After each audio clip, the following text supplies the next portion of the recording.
வணக்கம் மக்கள் அனைவருக்கும் வணக்கம். நான் மதுரையிலிருந்து பூர்ணச்சந்திரன் பேசுகிறேன்.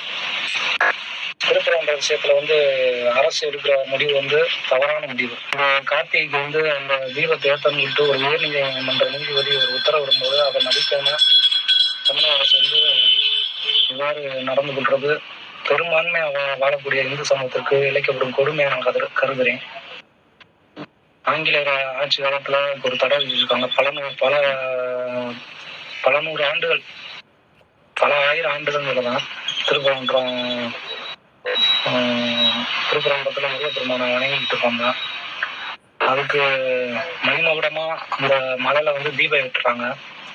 அந்த தீபம் ஒரு 100 வருஷமா ஏற்றுவது தடைப்பட்டு மோட்ச தீபம் ஏற்றுற இடத்துல ஏற்றிக்கிட்டு இருக்காங்க.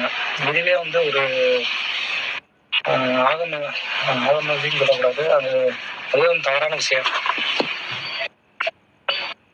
இந்த தவறான விஷயத்தை அறநிலைத்துறை, அரசு கட்டுப்பாட்டுல இருக்க அறநிலைத்துறை அவங்க எடுத்து அவங்க தான் நடத்திருக்காங்க ஒழிய இந்து அமைப்புகள் போராட வேண்டிய அவசியம் இல்லைன்னு நான் கருதுறேன். இதே இது ஒரு பள்ளிவாசலுக்கு ஒரு புராதனமா ஒரு விஷயம் நடந்திருக்குன்னா அந்த விஷயத்த அவங்க கட்டுப்பாட்டுல இருக்க வகுப்பு வாரியம், அந்த மாதிரி இயக்கங்கள், வகுப்பு வாரியம், அந்த மாதிரி ஒரு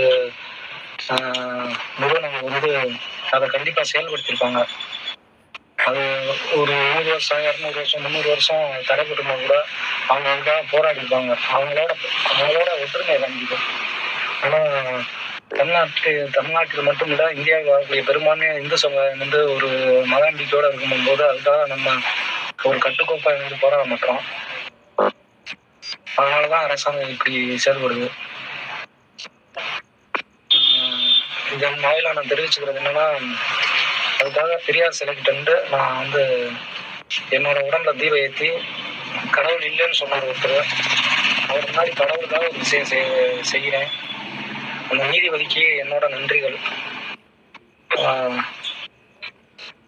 தயவுசெய்து இந்த காணொலியை எல்லா இடத்துலையும் ஷேர் பண்ணி விடுமாறு உங்களை அன்புடன் கேட்டுக்கொள்கிறேன்.